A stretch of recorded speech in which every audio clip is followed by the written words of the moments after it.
Mis padres cancelaron mi fiesta de 18 años por un berrinche de mi hermana.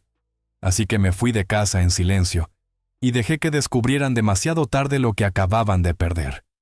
Mis padres me cancelaron mi fiesta de los 18 por una rabieta de mi hermana. Así que me fui de casa sin decir una palabra y me quedé mirando cómo su vida perfecta se desmoronaba sin mí. Sé que esto es largo, pero lo que pasó el mes pasado fue tan satisfactorio que no pude no contarlo. Aviso desde ya, la cosa se vuelve bastante oscura, y aún así, no me arrepiento de nada. Mi familia se lo buscó, y perdón de antemano si se me escapa algo raro al escribir. Han pasado ya 2 años, pero todavía hay partes de todo esto que se me siguen quedando pegadas. Ahora tengo 20 años, y soy un chico. Pero esta historia empezó cuando cumplí 18, hace 2 años. Mi hermana, Beatriz, tiene 24, y desde que nació, ha sido la niña mimada de la familia. Bienvenidos a mi canal. Quiero agradecer a todos los que ven y escuchan este video. Suscríbete al canal y ayúdame a llegar a los 5,000 suscriptores. Además, dale me gusta a esta historia. Me esfuerzo mucho en crear cada historia para cada uno de ustedes. Por favor, comparte el video con tus amigos. ¡Disfrútalo! Y cuando digo mimada, me refiero a un nivel escandaloso. De las que montan rabietas siendo ya adulta y dejan a media cafetería mirando en silencio. Crecimos en una urbanización de las afueras de Valencia. Mi padre, Fernando, es dueño de una constructora mediana especializada en viviendas unifamiliares a medida. Y mi madre, Laura, trabaja como agente inmobiliaria para una de esas firmas que venden chalés de lujo a directivos, empresarios y jubilados con muchísimo dinero. Entre los dos ganaban unos 200,000 euros al año. Así que sí, éramos una familia de clase media alta con una casa enorme en una urbanización privada, piscina en el jardín, garaje para 2 coches. En fin, la vida perfecta de cara afuera. Uno pensaría que con eso bastaría para que los 2 hijos viviéramos bien, ¿no? Pues no. Beatriz aprendió muy pronto que las lágrimas y los numeritos le daban exactamente lo que quería. Y no hablo de enfados normales, hablo de espectáculos completos. Tirarse al suelo, gritar hasta ponerse morada, amenazar con hacerse daño si no se hacía lo que ella quería. Para cuando yo tuve edad suficiente para entender lo que pasaba, el patrón ya estaba más que instalado. A ella le regalaron un BMW nuevo por sus 16, blanco metalizado, con llantas personalizadas que costaban más que el coche entero de mucha gente. A mí me tocó la vieja furgoneta de trabajo de mi padre, con más de 300,000 kilómetros, manchas de óxido y una radio que apenas pillaba emisoras. La diferencia no era discreta, era descarada. Ella recibía una paga de 3,000 euros al mes durante sus 6 años de asistencia intermitente a la universidad, mientras yo trabajaba 25 horas semanales en un gimnasio del barrio solo para pagarme la gasolina, la ropa y el material de clase. Cuando Beatriz quiso redecorar su habitación por tercera vez en 2 años, mis padres se dejaron 8,000 euros en muebles de diseño de una tienda carísima del centro. Cuando yo pedí ayuda para comprar libros de texto de mis asignaturas avanzadas, me dijeron que ya iba siendo hora de aprender a responsabilizarme de mis finanzas. Cuando ella quiso irse un mes por Europa con sus amigas de la uni, le pagaron los 6,000 euros del viaje sin pestañear. Cuando yo quise apuntarme a un campamento de liderazgo que costaba 400, me soltaron que ese mes el presupuesto familiar iba justo. Y así con todo. Beatriz estampó el BMW o en segundo de bachillerato por ir mirando el móvil mientras conducía. Mi padre le compró un modelo todavía más nuevo y dijo que los accidentes pasan. A mí me pusieron una multa por ir un poco por encima del límite en una zona escolar y me castigaron un mes entero. La multa, por supuesto, la pagué yo. Ella suspendió química orgánica 2 veces y necesitó clases particulares carísimas. Ningún problema, le buscaron al mejor profesor que encontraron. Yo necesitaba ayuda con cálculo. Ya te apañarás, eres lo bastante listo. Pero aquí viene lo mejor de todo. Yo era quien realmente mantenía a la familia funcionando mientras ella iba sembrando el caos. Mientras Beatriz salía de fiesta, faltaba a clase y trataba la universidad como si fueran vacaciones eternas, yo sacaba una media brillante.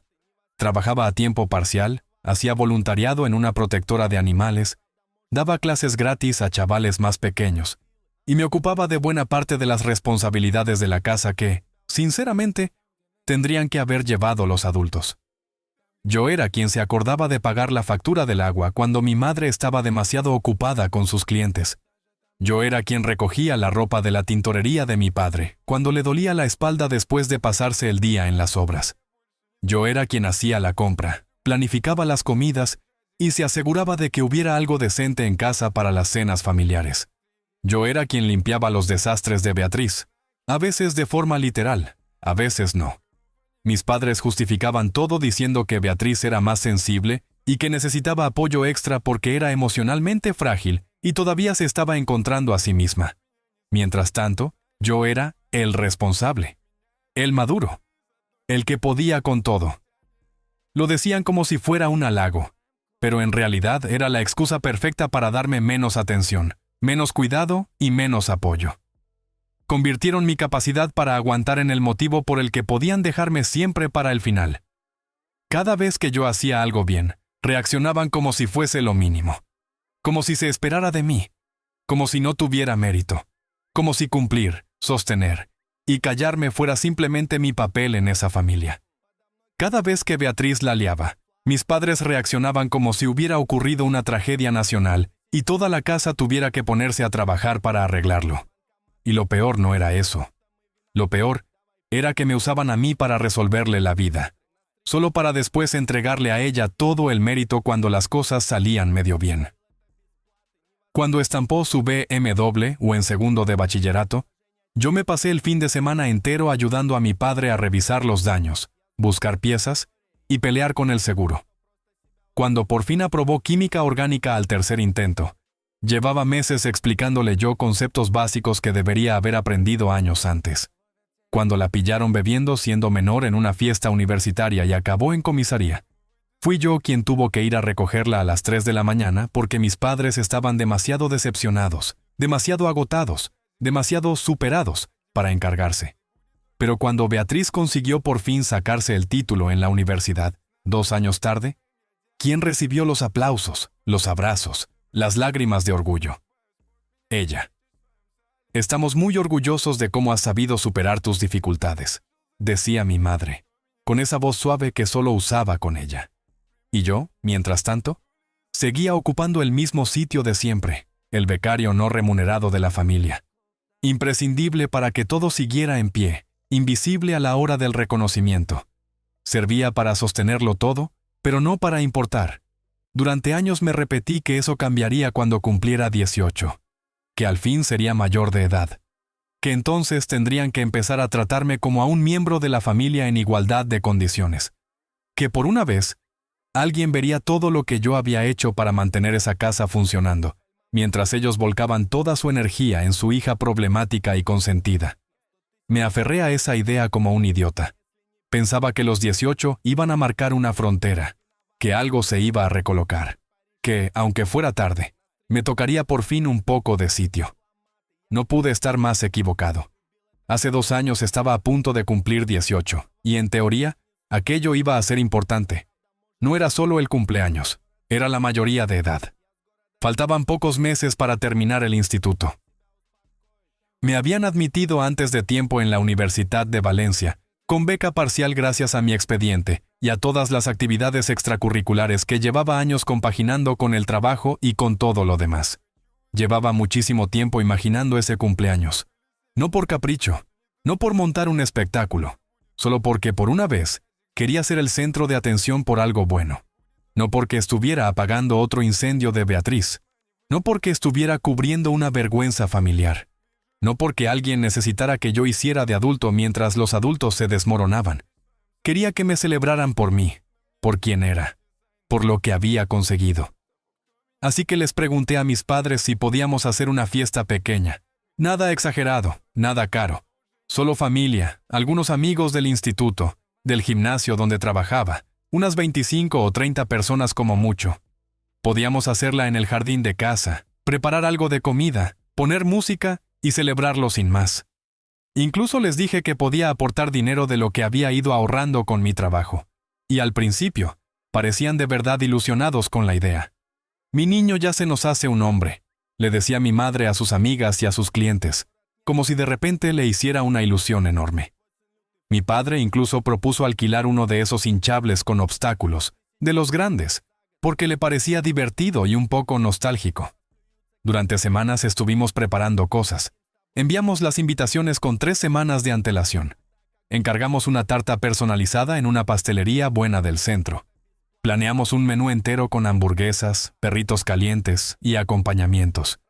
Mi madre hasta me ayudó a montar una lista de música para que no pareciera una fiesta pensada solo para gente de mi edad. Invité a todo el mundo que de verdad me importaba. A mi mejor amigo, Marcos. A mi novia, Sara. A varios compañeros del equipo de lucha. A los chicos del gimnasio. A mi profesor favorito, el que me había escrito cartas de recomendación y había confiado en mí cuando otros ni se molestaban en mirar. Hasta invité a mi jefe, que durante mucho tiempo había sido más una figura de apoyo que mi propio padre. Aquello, para mí, significaba algo. Era mi momento para enseñarles a todos que el chaval callado, el responsable, el que siempre estaba disponible para lo que hiciera falta, también había conseguido cosas por sí mismo. Me habían admitido en una buena universidad, tenía beca, había construido relaciones sólidas con gente buena, y estaba preparado para empezar mi vida adulta sin deberle nada a nadie.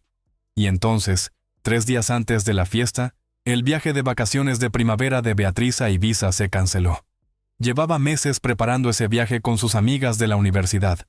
Una semana en un hotel carísimo, habitaciones a casi 400 € la noche. Fiestas todas las noches en beach clubs, fotos para Instagram con fotógrafos profesionales, reservas, cenas, pulseritas, postureo. En resumen, toda esa fantasía de influencer de segunda que ella llevaba años persiguiendo. Mi padre ya había soltado unos 4.500 € entre hotel, vuelos y dinero para gastar allí. Ella había pasado semanas comprándose bikinis, haciéndose sesiones de bronceado, estrenando maletas de marca y planeando cada foto como si le fuera la vida en ello. Pero el grupito de amigas acabó explotando por algún drama absurdo que nunca llegué a entender del todo. Una discusión enorme, reproches, bloqueos, bandos. Y de golpe el viaje se fue al garete. Las reservas no se recuperaron, el dinero se perdió. Y Beatriz se quedó en casa, sin plan, sin escapada, y con toda la semana libre por delante. Volvió el viernes por la tarde completamente fuera de sí. Ella no pidió que cancelaran mi cumpleaños, lo exigió. Y nadie dudó ni un segundo en obedecerla. Ahí fue cuando entendí que no era una discusión, era una sentencia. Montó un berrinche atómico. Llorando, gritando, tirando cosas por su habitación, dando portazos que retumbaban por toda la casa. Un espectáculo completo. Decía que ese viaje era su recompensa por haber aprobado por fin sus asignaturas ese semestre. Como si el mundo le debiera algo. Como si todo tuviera que ajustarse a ella. Mis padres entraron en modo crisis de inmediato. Mi madre llamó al trabajo diciendo que estaba enferma, canceló 3 reuniones con clientes y seguramente varias comisiones. Mi padre anuló su partida de golf del fin de semana y la noche de póker con sus amigos. Le pidieron su comida tailandesa favorita de ese restaurante caro al otro lado de la ciudad. Le prepararon un baño con sales y bombas de esas carísimas que siempre compraba. Incluso llamaron a su terapeuta para intentar conseguirle una sesión urgente. La trataron como si hubiera perdido a alguien. Todo por no irse de vacaciones. El sábado por la mañana, menos de 24 horas antes de mi fiesta, estaba en la cocina a las 7, preparando comida y colocando decoraciones. Intentando, no sé, mantener algo en pie. Entonces Beatriz bajó las escaleras en pijama de seda, con los ojos aún hinchados, pero perfectamente consciente de lo que iba a hacer. «No puede haber una fiesta aquí mañana», dijo, como si estuviera leyendo un informe médico. Ni siquiera me miró al principio. «Estoy demasiado frágil emocionalmente. El ruido y toda esa gente van a empeorar mi ansiedad por lo del viaje. Necesito tranquilidad para poder recuperarme». Sentí como algo se me caía dentro, literalmente. «Beatriz, es mi cumpleaños. Llevamos semanas con esto. La gente ya viene». «Lo sé, y me sabe fatal el momento», respondió con lágrimas nuevas apareciendo justo cuando las necesitaba. «Pero estoy pasando por algo muy duro. Necesito paz para procesarlo. Hacer una fiesta ahora sería muy insensible». No hubo silencio. Mi madre reaccionó al instante. «Tiene razón, cariño. tu hermana está pasando por un momento complicado. Esto de Ibiza le ha afectado mucho, su confianza, su estado emocional. La miré, esperando que, en algún punto, alguien recordara de qué iba ese fin de semana. ¿Mamá? Cumplo 18. Es importante. Ya está todo organizado. He invitado a mi profesor, a mi jefe, a la familia de Sara. Ahí fue cuando Beatriz remató. Si de verdad te importo como hermana, lo pospondrías. La familia se apoya en los momentos difíciles. No hace las cosas más difíciles siendo egoísta. Egoísta. Mi padre entró en la cocina en mitad de esa conversación. No preguntó, no escuchó, no dudó. Se puso de su lado. Hijo, tu hermana nos necesita ahora mismo. Tú eres fuerte. Puedes gestionar una pequeña decepción. Ella no es como tú. Pero papá, mañana viene gente. Llevo semanas con esto. He pagado cosas. Está todo preparado. La cambiamos al próximo fin de semana, dijo, cortando. Decidido. Cerrado. La familia es lo primero. Y ahora mismo tu hermana necesita apoyo más que tú una fiesta. Cumplirás más años. Así, sin más. Mi cumpleaños reducido a una molestia logística. No era la fiesta. Nunca fue solo la fiesta. Eran 18 años de lo mismo. Escribe en los comentarios qué opinas de esta situación, cómo la manejarías. Valoro la opinión de todos. De que todo lo mío se apartara cada vez que Beatriz tenía un problema, una crisis o simplemente un capricho mal disfrazado. Era darme cuenta, sin margen de duda, de que yo no estaba en el mismo nivel. Ni lo había estado nunca. Pasé el resto del sábado llamando a todo el mundo, cancelando, explicando, mintiendo. Mi novia no entendía por qué lo dejaba para el último momento. Estaba dolida. Mis amigos estaban decepcionados. Algunos ya no podían el siguiente fin de semana. Mis profesores, ellos sí notaron algo raro. Me preguntaron directamente si todo iba bien en casa. Mi jefe fue educado, comprensivo, pero su silencio decía otra cosa. Tuve que decir que me había puesto enfermo. No podía decir la verdad. No podía decir que mi familia había cancelado mi cumpleaños porque mi hermana estaba triste por no irse de vacaciones. La vergüenza era insoportable. Mientras tanto, Beatriz se pasó el día tumbada junto a la piscina, con un bikini nuevo, subiendo historias a Instagram sobre aprender a gestionar las decepciones y encontrar paz en los cambios inesperados. Sonriendo, posando, como si estuviera en un spa, no en una crisis emocional. Esa noche, en mi habitación, en lo que debería haber sido la víspera de algo importante, tomé una decisión. No fue impulsiva, fue limpia, fría.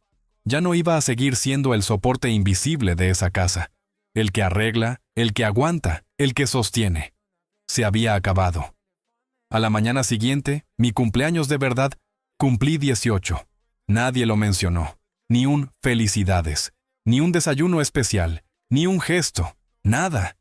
Mi madre estaba ocupada preparándole a Beatriz su batido de proteínas con ingredientes carísimos. Mi padre ya se había ido a una obra, porque, al parecer, ese domingo era un día cualquiera. ¿Y la casa? Se sentía exactamente igual que siempre. Solo que ahora yo ya era adulto.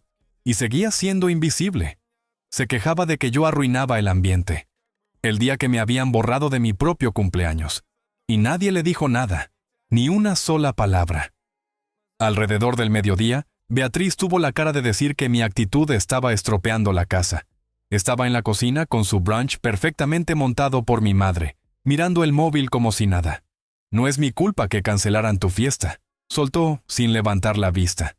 No tienes por qué pagarlo con los demás. Algunos estamos lidiando con problemas de verdad. Ahí fue. No hubo gritos, no hubo discusión. Solo se rompió algo. De repente lo vi todo con una claridad incómoda, como si siempre hubiera estado ahí, pero yo no hubiera querido mirarlo de frente. Y entendí algo que no me había permitido pensar antes.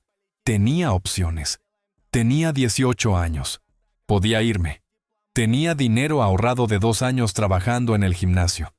Tenía gente fuera de esa casa que me trataba con respeto, sin condiciones. Y, sobre todo, tenía lo necesario para construir una vida sin depender de ellos. Buenas notas, una beca, una universidad esperándome. Esa misma tarde empecé a moverme, en silencio. Primero llamé a mi entrenador de lucha.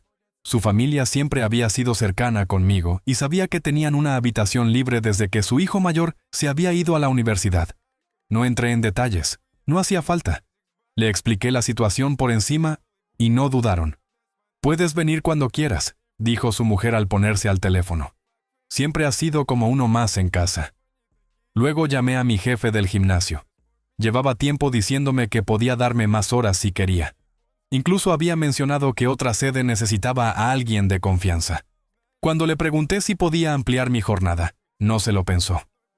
«Eres el más fiable que tengo», me dijo. «Si necesitas trabajar más para salir adelante, te lo organizo». Después llamé a mi orientadora del instituto, a su casa. Se quedó en silencio cuando le conté lo básico, y luego cambió el tono. «Lo que han hecho tus padres no es normal», dijo. «Y desde luego no es justo. Vamos a organizar esto bien. No estás solo». Para la noche del domingo ya tenía un plan completo. Y lo mejor de todo, era mío. La semana siguiente fue casi surrealista. Yo actuaba como siempre, iba a clase, cumplía mis turnos en el gimnasio. Hacía lo que me tocaba en casa, sonreía lo justo, asentía, respondía. Mis padres parecían incluso aliviados, como si hubieran superado la situación y yo estuviera demostrando madurez por aceptarlo sin más. No tenían ni idea. Mientras tanto, cada día sacaba cosas de casa, poco a poco, sin ruido. Documentos importantes primero, luego el portátil, la ropa buena, libros, recuerdos, mis trofeos de lucha. Todo lo que realmente me importaba. Lo iba dejando en casa de mi entrenador, sin levantar sospechas. Y al mismo tiempo, dejé de hacer todo lo demás. No recordaba facturas, no organizaba papeles, no ayudaba con el calendario de mi madre. No limpiaba, no hacía la compra, no planificaba comidas, nada. La casa empezó a fallar. Sin saber por qué, el sábado siguiente, exactamente una semana después de mi cumpleaños cancelado, terminé mi turno en el gimnasio y esperé. Esperé a que la casa estuviera vacía. Mis padres fuera. Beatriz en el centro comercial, gastando dinero como siempre. Entonces lo hice. Entré en mi habitación y la vacié. Sin prisa, sin pausa. Metí todo lo que quedaba en bolsas de basura y cajas. Ropa, objetos, cualquier cosa que aún fuera mía. Dejé la habitación como si nunca hubiera existido. Luego escribí una nota. La dejé sobre la cama, junto a las llaves. No parece que mis necesidades, mis sentimientos ni lo que he conseguido importen en esta familia. Así que me voy a un sitio donde sí importan. No me contactéis a menos que estéis dispuestos a pedir perdón de verdad y a cambiar cómo me tratáis. Voy a terminar el instituto y empezar mi vida rodeado de gente que me respeta. Esto no es una rabieta, es una decisión. No la releí. No hacía falta. Cargué todo en la furgoneta vieja. Me quedé un segundo mirando la casa. 18 años ahí dentro. Y aún así, no sentí que estuviera dejando un hogar. Arranqué y me fui. La sensación fue inmediata. Silencio. Ligereza. Como si alguien hubiera soltado un peso que ni siquiera sabía que llevaba encima. Por primera vez en mi vida, estaba tomando una decisión grande pensando solo en mí. No en ellos. No en mantener nada en pie. Solo en salir. Y no pensaba volver. En cuanto desaparecí de esa casa, todo empezó a caerse.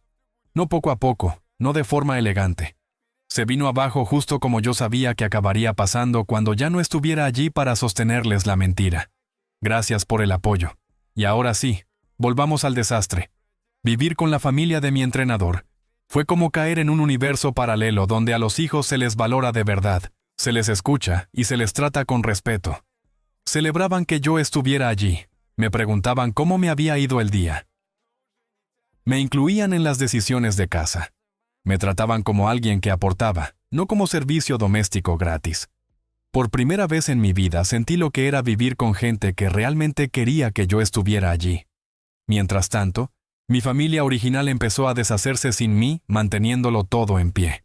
Y verlo desde fuera fue tan fascinante como satisfactorio. Las primeras grietas aparecieron a los pocos días.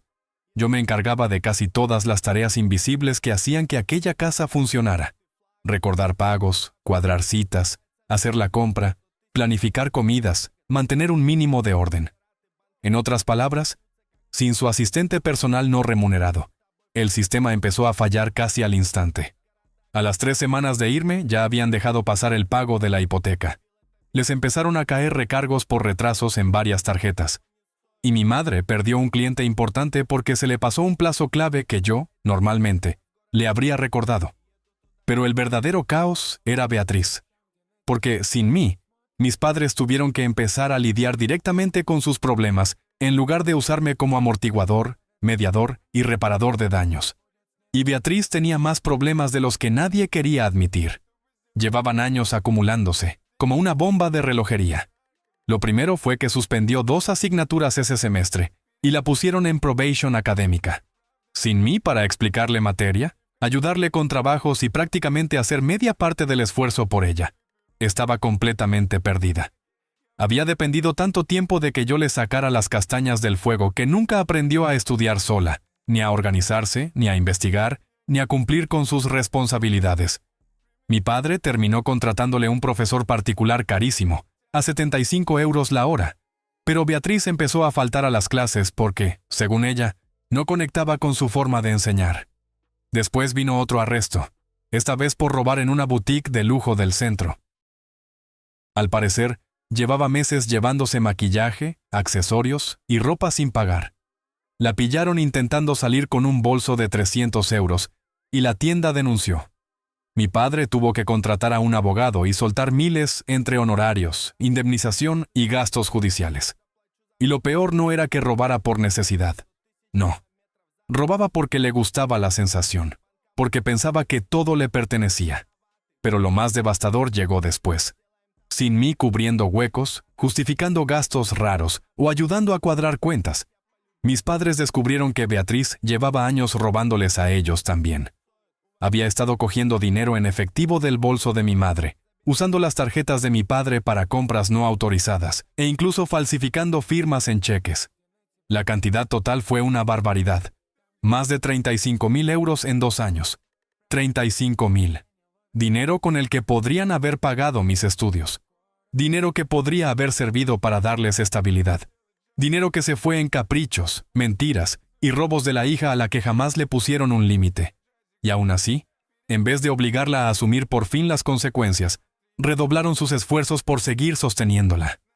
Mi padre pidió una segunda hipoteca sobre la casa para cubrir sus gastos legales y la deuda acumulada. Mi madre empezó a trabajar los 7 días de la semana para intentar tapar el agujero. Todo esto lo fui viendo por redes sociales, por conocidos en común y por el circuito de cotilleo de la urbanización. En cada foto parecían más agotados, más tensos, más rotos. Esa imagen de familia perfecta que tanto les obsesionaba empezaba a desmoronarse delante de todo el mundo. Intentaron llamarme, por supuesto, una y otra vez. Dejaron decenas de mensajes de voz, cada vez más desesperados, pidiéndome que volviera a casa, que hablara con ellos, que ayudara a la familia a superar aquel momento difícil, que fuera el maduro y arreglara las cosas. ¿Y sabes qué era lo que nunca aparecía en ninguno de esos mensajes? Ni una disculpa. Ni una sola. Nada sobre mi cumpleaños. Nada reconociendo que me habían tratado de forma injusta. Nada admitiendo lo que me habían hecho. Solo chantaje emocional. Solo frases sobre lo mucho que mi ausencia les complicaba la vida. Por favor, hijo. Te necesitamos aquí, decían los audios de mi padre. Tu hermana lo está pasando muy mal sin ti para ayudarla, y tu madre y yo no sabemos cómo llevar todo esto solos. Eso era todo lo que había que saber. No me echaban de menos a mí. Echaban de menos lo que yo hacía por ellos. Pero esta vez no cedí. No respondí a ninguno de sus intentos de contacto. Me mantuve firme. Y mientras ellos se hundían en el caos que llevaban años alimentando, yo estaba empezando a prosperar de verdad. Mantenía mi media alta, trabajaba 30 horas a la semana, seguía entrenando con el equipo de lucha y estaba construyendo amistades reales con gente que me valoraba. Por fin estaba viviendo para mí, en lugar de dedicar mi vida a limpiar los desastres de los demás. Y para cuando me gradué con honores y una beca completa para la universidad, la situación de mi antigua familia ya había pasado de mala a directamente catastrófica. Beatriz había dejado la carrera por completo después de que la expulsaran por deshonestidad académica.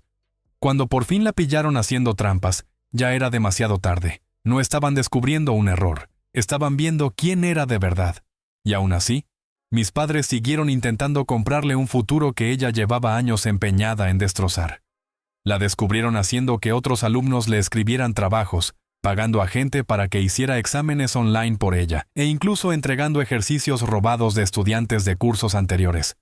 Pero la gota final fue cuando intentó sobornar a un profesor para que le cambiara la nota. Ahí ya no hubo manera de taparlo.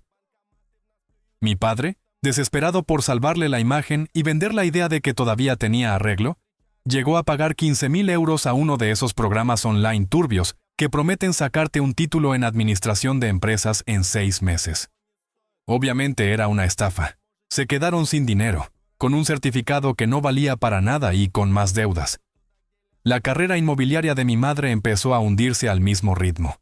Estaba demasiado dispersa, demasiado estresada y demasiado agotada emocionalmente como para centrarse en sus clientes. Perdió varias operaciones importantes por errores de procedimiento, plazos que se le pasaban y fallos básicos que no habrían ocurrido cuando yo estaba allí recordándole todo y manteniéndole el trabajo ordenado. Su reputación, en un mercado donde todo depende de la confianza y la imagen, empezó a caer en picado. La empresa de construcción de mi padre tampoco iba mucho mejor. Sin mí ayudando con papeleo, organización y toda esa gestión básica que nadie ve pero sostiene un negocio entero. Empezó a cometer errores caros en presupuestos, licitaciones y cálculos de materiales. Además, había pedido bastante dinero usando la empresa como colchón para financiar una crisis tras otra de Beatriz. Pero ni siquiera eso fue lo más grave. Lo peor fue lo social. La gente de la urbanización empezó a fijarse. En barrios así, donde todos se cruzan, se saludan y aparentan no cotillear mientras lo saben todo, la reputación vale casi tanto como el dinero.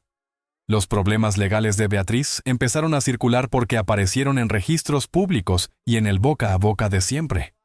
El estrés financiero se les notaba cada vez más. Primero vendieron la lancha de mi padre, luego el coche de lujo de mi madre. Después empezaron a faltar a cenas, reuniones y eventos a los que antes jamás habrían renunciado. Y entonces empezó la otra conversación, la de por qué yo ya no vivía allí. Mis antiguos profesores, compañeros del equipo de lucha y padres de amigos empezaron a hacer preguntas. Al principio con cuidado, luego con menos. Y cuando se supo lo de mi cumpleaños número 18 cancelado por el drama de las vacaciones de Beatriz, el juicio fue inmediato. Valencia es una ciudad grande, sí, pero una urbanización de ese tipo funciona como un pueblo pequeño. La gente habla, recuerda y decide rápido a quién quiere cerca y a quién no. Otros padres empezaron a evitarlos en eventos del instituto y reuniones del barrio. Mi padre perdió posibles clientes que no querían vincularse con un hombre conocido, por tratar peor a su hijo responsable que a una hija que no dejaba de meterse en problemas. Mi madre perdió clientes que preferían trabajar con agentes que transmitieran criterio, estabilidad y una vida familiar mínimamente sólida. En un sector construido sobre relaciones y confianza, la disfunción de su casa se convirtió en una losa profesional, y el contraste era demasiado visible como para ignorarlo. Por un lado estaba yo, terminando el instituto a lo grande, recibiendo reconocimiento por mis notas, ganando combates de lucha, siendo celebrado por la familia de mi entrenador y por profesores que de verdad se alegraban por mí. Por el otro, mi familia de origen desmoronándose de forma cada vez más pública. Ellos habían construido toda su identidad alrededor de ser la familia exitosa, equilibrada, impecable. Sin mí sosteniendo esa imagen y con los problemas de Beatriz saliendo a la luz uno detrás de otro, toda esa fachada se vino abajo. Las llamadas y mensajes empezaron a llegar todos los días. Luego varias veces al día. Los audios se hicieron más largos, más desesperados y sobre todo, más reveladores. Hijo, por favor. Sabemos que cometimos errores, pero te necesitamos aquí. Tu madre llora todas las noches y no duerme. El negocio está fatal y yo no sé llevar todo como tú lo llevabas. La gente del barrio pregunta por ti y no sabemos qué decir. Pero yo seguí sin responder. Porque incluso entonces seguían hablando de lo que necesitaban, no de lo que me habían hecho. Yo, mientras tanto, estaba viviendo la vida que nunca me habrían dejado construir si me hubiera quedado. Me gradué con una media altísima. Conseguí una beca completa para la universidad. Me ascendieron a supervisor de turno en el gimnasio. Seguí con Sara en una relación sana, tranquila, sin juegos raros. Y fui formando amistades de verdad, con gente que me respetaba por quien era, no por lo útil que podía resultarles.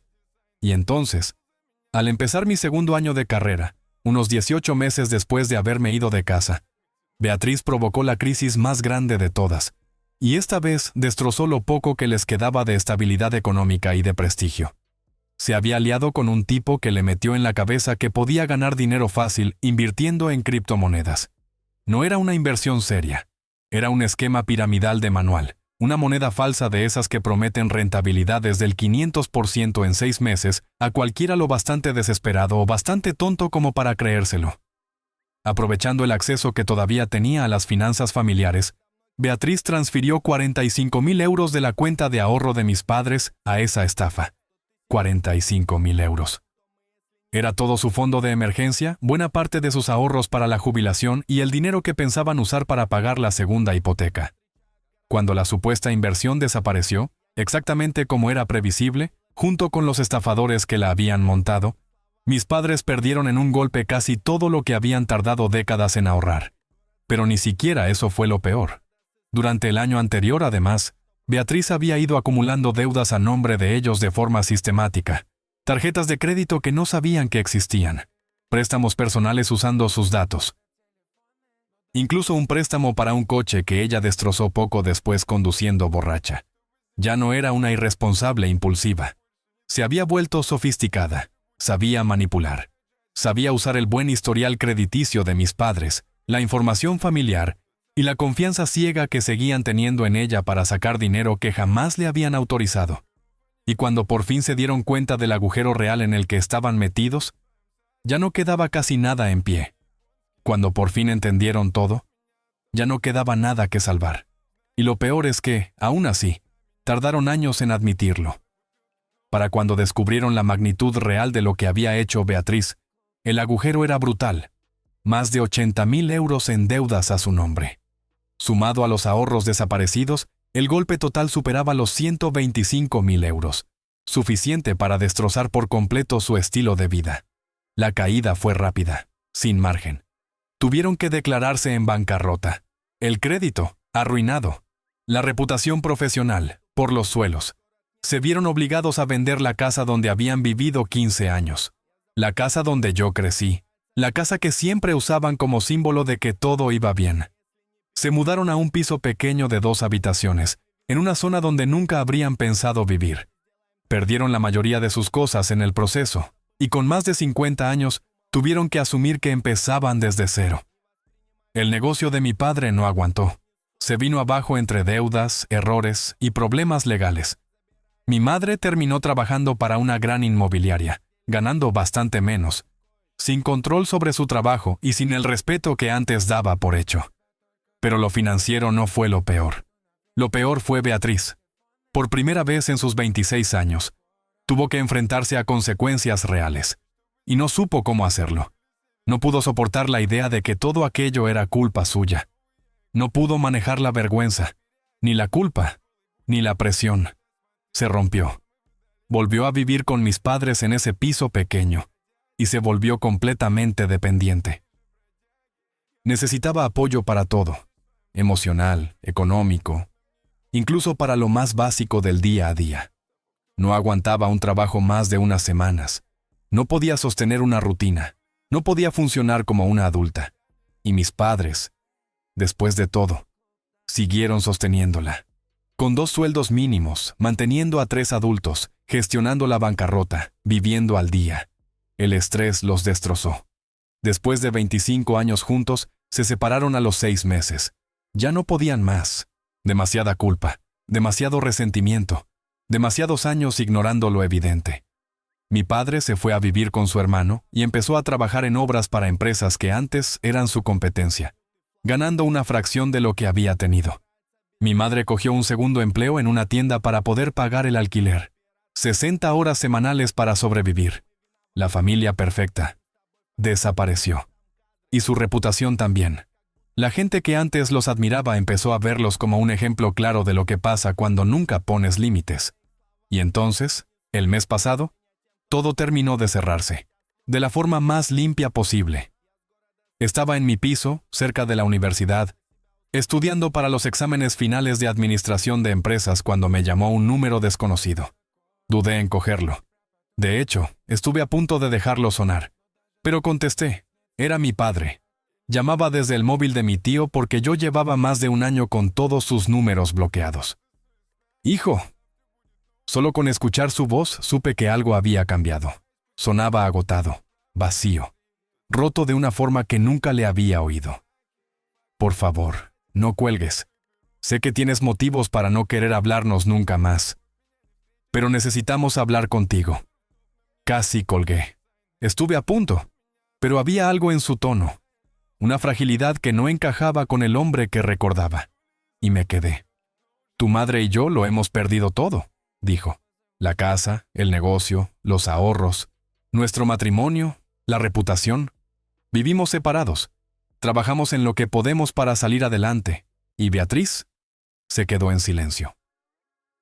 Podía oírle respirar, intentando recomponerse. «Beatriz depende de nosotros para todo.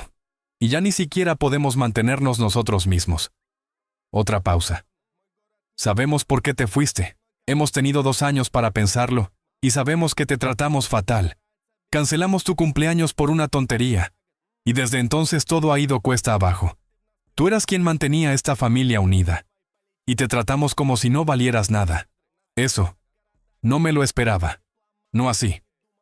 Por primera vez le escuché hablar sin excusas, sin justificar. «Necesitamos ayuda», dijo al final. Le costó, se notaba. «No dinero. Sabemos que no lo merecemos. Y además estás estudiando. Pero necesitamos orientación. Alguien que sepa tomar decisiones. Eres el único que tiene su vida en orden. Lo estás haciendo bien. Has construido algo por ti mismo. Todo lo que deberíamos haberte ayudado a conseguir». Le dejé hablar. Siguió.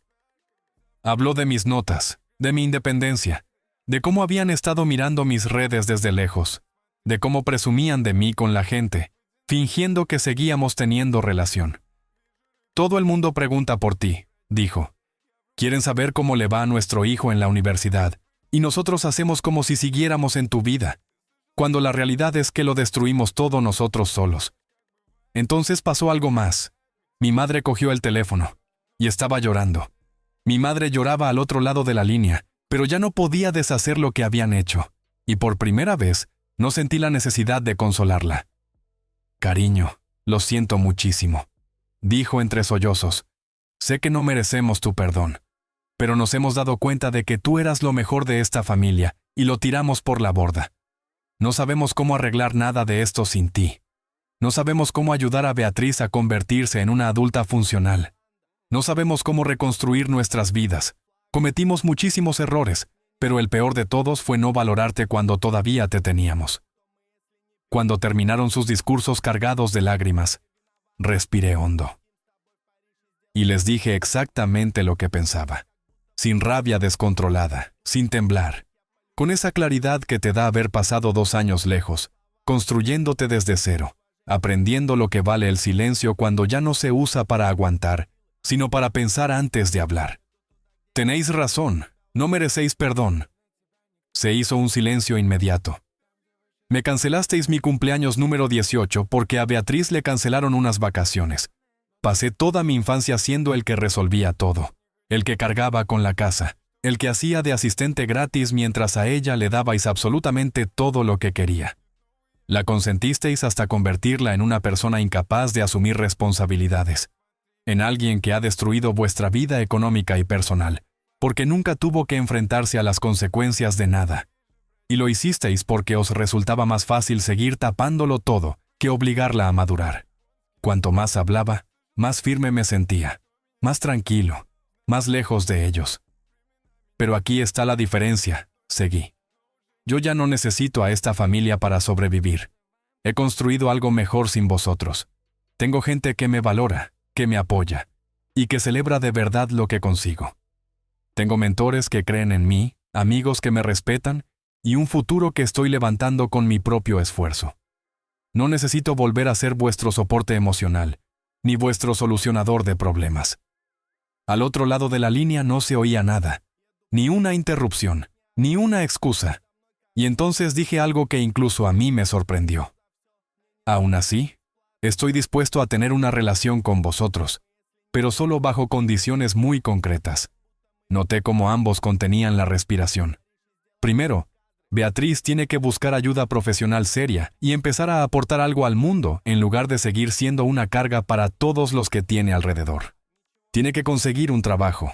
Tiene que devolver, en la medida de lo posible, lo que ha robado. Y tiene que demostrar con hechos, no con promesas, que puede funcionar como una adulta. Esperé un segundo. Nadie protestó. Segundo, los dos tenéis que reconocer públicamente que me tratasteis de forma injusta y que irme de casa fue una decisión completamente justificada. Esa parte pesó más. Lo noté. Porque una cosa es pedir perdón en privado cuando ya lo has perdido todo. Otra muy distinta es admitir delante de los demás quién eras de verdad cuando todavía tenías poder para elegir. Tercero, cualquier relación que tengamos a partir de ahora se basará en el respeto mutuo. No en vuestra necesidad de que yo arregle problemas que vosotros mismos creasteis. No voy a volver para sostener nada. No voy a ocupar otra vez ese papel. La voz de mi padre salió apenas como un susurro. Lo que haga falta. Haré lo que me pidas. Pero todavía no había terminado. Y cuarto, dije, tenéis que entender algo de una vez por todas. Yo no soy el hijo que vuelve a casa para salvar a la familia. Soy un adulto independiente que, como mucho, está ofreciendo una relación condicional a dos personas que todavía tienen que demostrar que han cambiado de verdad su manera de entender la familia, la responsabilidad y el respeto. Aceptaron todo, sin negociar, sin intentar rebajar nada, sin discutir una sola condición, y eso, por sí solo, ya decía bastante sobre lo desesperados que estaban. Durante el último mes los he visto empezar a cumplir. Mi padre ha metido a Beatriz en terapia intensiva y le ha exigido que consiga un trabajo a media jornada en un restaurante de comida rápida. Su primer empleo real en años. Mi madre ha estado redactando una carta de disculpa pública en la que reconoce sus errores y admite que mi marcha estaba más que justificada. Los dos están yendo a terapia familiar para enfrentarse, por fin, a años de permisividad, manipulación emocional y esa dinámica podrida que llamaban amor, porque nunca quisieron llamarla por su nombre. ¿Los perdonaré del todo algún día? Probablemente no. El daño fue demasiado profundo. Duró demasiado tiempo. Se me metió demasiado dentro. Pero verles perder todo aquello que pusieron por encima de mí, la fachada, el dinero, la comodidad, la hija intocable, la imagen de familia perfecta, mientras yo levantaba una vida independiente, estable y mía. Ha sido una forma de justicia tan precisa que casi da miedo. Y no me arrepiento de haberme ido.